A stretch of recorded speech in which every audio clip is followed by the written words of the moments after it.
would like to take the opportunity to give voice to children who live in families where there is domestic violence.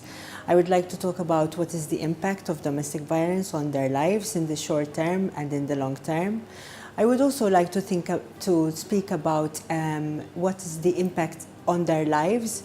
I would also like to talk about their protective factors and the idea of the intergenerational transmission of violence. So in a way, if you are a victim of domestic violence as a child, does it mean that you are going to be a victim in your life?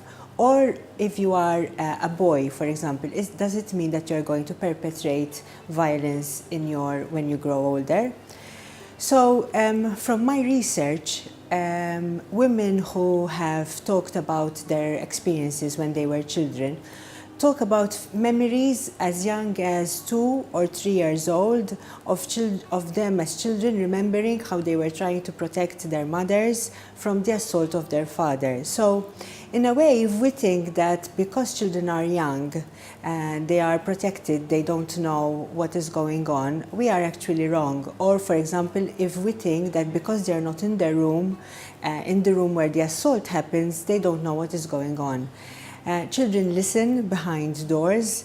They perhaps don't understand why something is happening, but they are very much overwhelmed by the emotions, by seeing their mother, for example, crying, or their father leaving their home. So it is an experience that is traumatic. Children also fear very much what is going on also in terms of their own safety and their own sibling safety as well. So they're not afraid just because of their safety. They're afraid what is going to happen. So who will be at home when I come back? Will I still find mommy at home when I come back from school? So they are also very much have to deal with almost unreconcilable emotions. So they may love their father but wish him dead. They may be protected from their father by their mother, but they might be told that they need to respect their father. They might also think that they are contaminated by the abuse that happens in their family.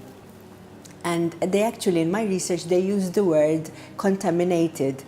And one of the women talked about how, she thinks that if I have 50% of the genes of my father, am I going to do the same when I grow older? And here I wanted to talk about what the research says about the intergenerational transmission of violence. And the research shows that even though it is a risk factor that you live in these families, however, living in such a family is not a predictor. There are other factors which are very much stronger predictors of adult partner abuse. So, for example, if a person leaves school early, if there is a diagnosis of conduct disorder at 15 years of age, if there is delinquency, if there is substance abuse, unfortunately, these are very strong predictors of adult partner abuse. We know, now I want to talk about the effect. So how does living in such a family affect the children? We know that early exposure to domestic violence in children alters the brain structure and makes children more susceptible to stress. And this is something that is mitigated by the protective factors, but brain structure, once it's altered. We also know that cognitively, because the children are invested in the trauma and in surviving, they may have cognitive deficits like aggression, like hyperactivity, like bullying, like cheating, and this is what the teachers might see in schools. We know that children have a lot of somatic complaints, so they may complain about stomach aches, they may complain about headaches, and also psychologically, actually, the children lose both their parents, because if the parents are frightening or frightened, they are not able to soothe the children when they need to. And children might decide not to seek help when they need to. They also might have difficulties regulating their emotions. And this is something that we only learn in families. So it's something that has an effect long term as well.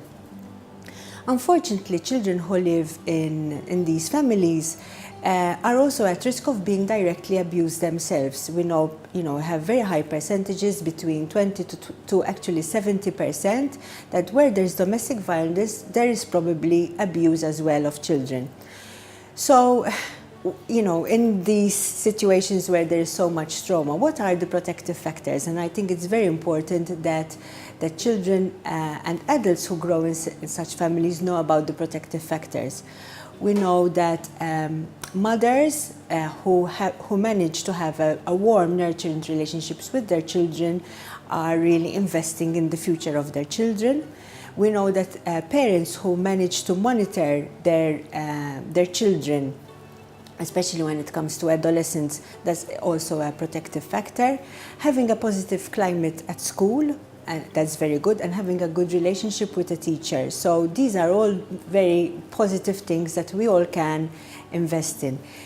How can we stop domestic violence in our families and the impact on the children? Well, first of all, and I'd like to mention 4 points and end here, we need to invest in the prevention of domestic violence across all the lifespan.